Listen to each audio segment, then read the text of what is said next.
I thought, you have to be kidding me. Mum, what does this mean? I don't understand. What is happening? My mum started to worry. I had tests for about a year trying to figure things out. He explained to me that I had uterinogenesis. I didn't feel there was that many people I could tell. I felt like I was drowning. I was really sad for my 16-year-old self.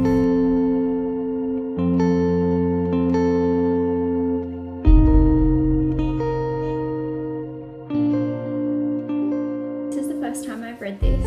This is my true reaction. This isn't scripted. My name is Jodie Coughlin. Jackie Beck, Sam, Ali. Kristen Peterson. Kelsey Corthels. Jackie Quinlan. What age were you diagnosed? I was diagnosed with MRKH when I was 16 years old. I was 21. Just turned 18. I was diagnosed when I was 17. Were you alone or with company during your diagnosis? I was alone and I felt very alone. I was with my mum, so my mum was there with me through the whole process. I had my mum with me. I was alone because I was living alone at that time. I think my parents would have been there if they could, but they couldn't because none of us predicted what was going to happen, so...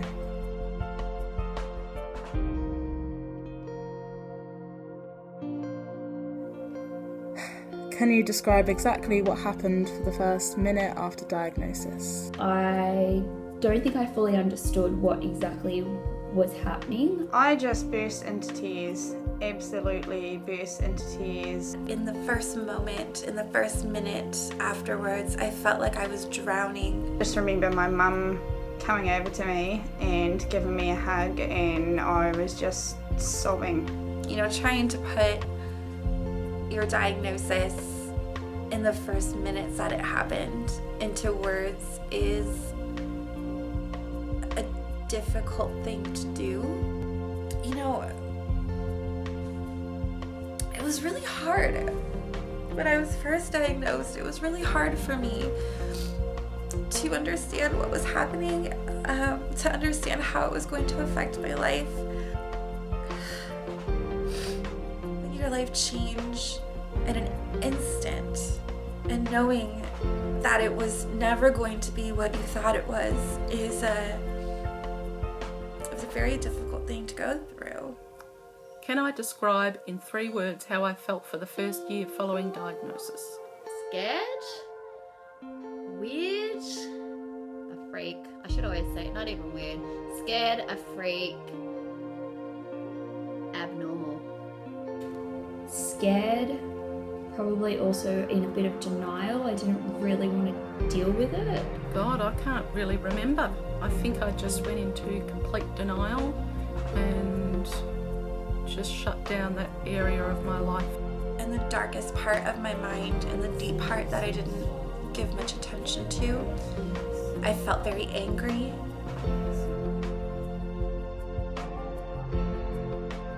This is so hard for women to talk about and even harder for women to do. The length of a vaginal canal can vary, but it's common for only a small dimple to exist. To create a vagina, dilatory therapy is introduced as an alternative to surgery. Though a woman doesn't need to choose any options, her body, her own. A woman with MRKH is asked to lie down on her back with her knees bent at a 45-degree angle.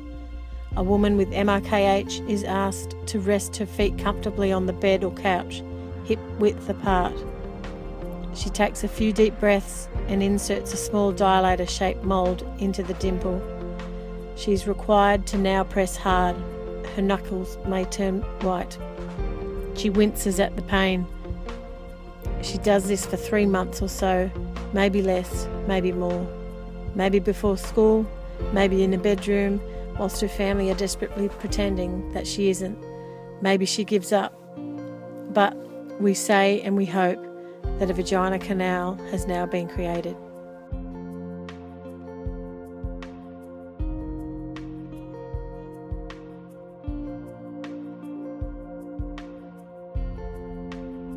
Vaginoplasty. The surgical creation of a vagina. For 3 days, a limited diet, then nothing but water, then nothing at all. I wonder if my moodiness is from my nervousness or the hunger. Nervousness because I'm placing my life in the hands of strangers, medical professionals, but strangers nonetheless. And not just my life, but my sexual life as well. Then the day arrives. Nurses bustle about, an IV is placed.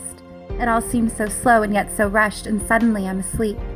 I wake up hours later, and there's pain. Looking back now, the pain is difficult to recall.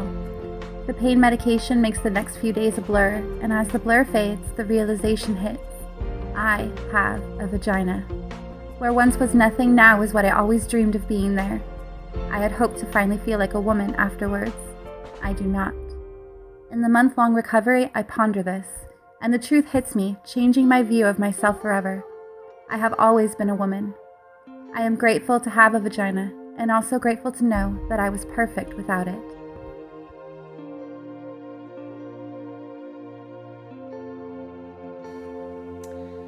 Do you envy those who do not have MRKH?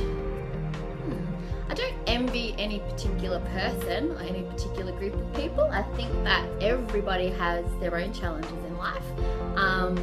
So I don't go around going, oh gee, I wish I was them. Or I do envy the idea of not having to have gone through some of the struggles that MRKH took me through.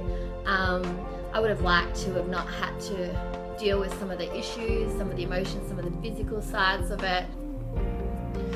At what age did you opt to commence treatment, and what was the reason for this? I started treatment straight away because I wanted to get it out of the way. I received treatment when I was 26 years old. I was 17 when I decided to do treatment. So by the time I went over to Sydney for the dilator treatment, I was 18. It was nearing the end of high school, and I just wanted to get it done. I wanted to have a normal life, get all of that over with.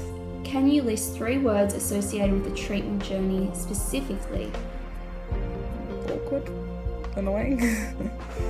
I can list many words. Invasive is another one. It's a very private area, and you just get so many people familiarising themselves with that, and you have to talk about a lot of stuff that as a teenage girl you don't want to talk about at all, especially with doctors or parents or adults or anybody. Emotional.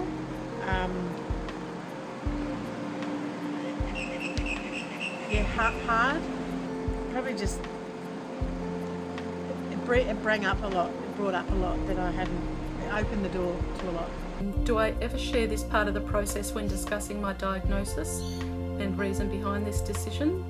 Do I ever share my treatment? Well, my surgery was televised on a national TV show, so I'm gonna say yes, I did share it with other people.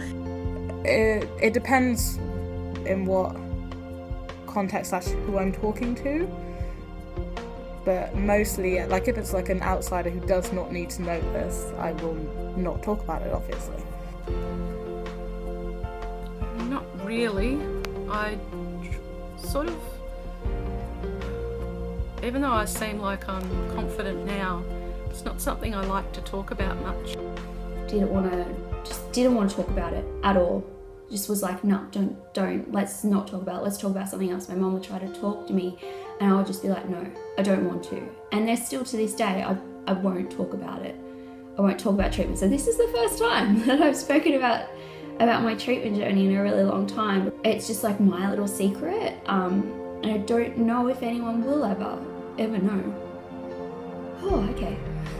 And it's hard because people think it's easy to talk about, and it's so not easy, and no one will ever understand until they've been in your shoes, and it's hard because you feel like sometimes there's some judgment because you won't talk about it, and no one, it's not because you don't trust them, it's because it's not nice, it's something that you don't want to talk about. How do you feel now about this part of your journey? I still feel like it's a bit of my little secret. I'm much more confident in myself and I feel quite positive. You know, I haven't used my vagina yet. I am still a virgin. And so I think that it'll feel a lot more real, the whole process, the whole journey, once I actually finally use it. Well, I'm glad I handled it the way I handled it, even if at times I was a little bit moody and a bit upset. What advice would you give others who have yet to enter treatment? If you need somebody to talk to, the Sisters for Love Foundation is a great place to start. Definitely if you need to talk, make sure you do, and especially to someone who's been there before, because it will give you an idea of exactly what to expect. Research the different options, the surgeries and the dilators, and talk to people and decide what's best for you. Don't let the doctor tell you straight up what's happening. If they are not agreeing with you, find another doctor. You have to do what is comfortable for you and what you feel will work best, with the advice of other people who are knowledgeable about all those treatments and everything like that. It is your body and it is your choice. I suggest that you really seek help. Don't feel alone and don't feel like you have to do it alone.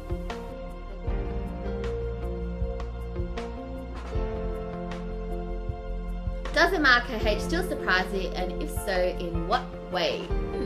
I'm 45.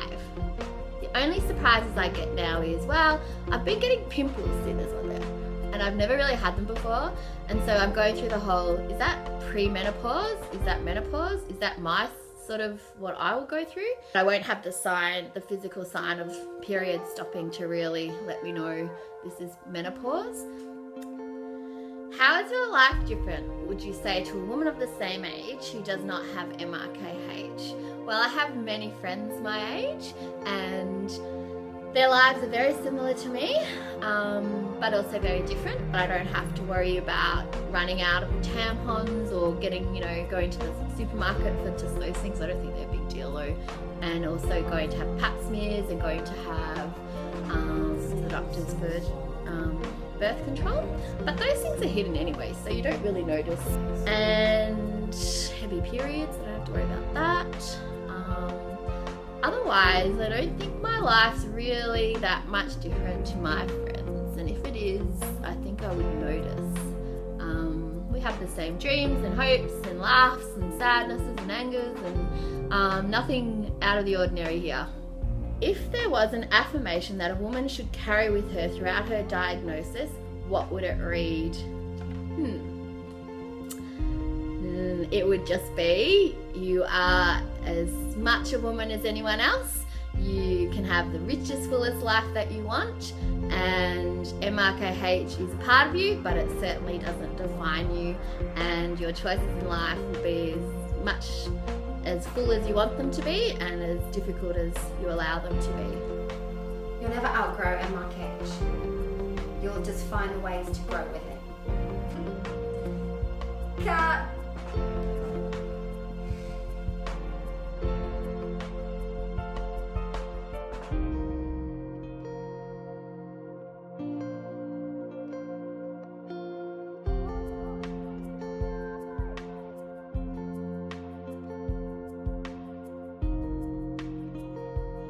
My name is Bianca.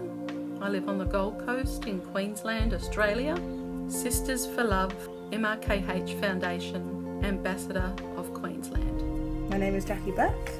I live currently in Southampton in the UK, and I am UK Ambassador for the Sisters for Love. Well, my name is Jodie Coughlin, and I live in Coburg in Melbourne, Victoria, Australia.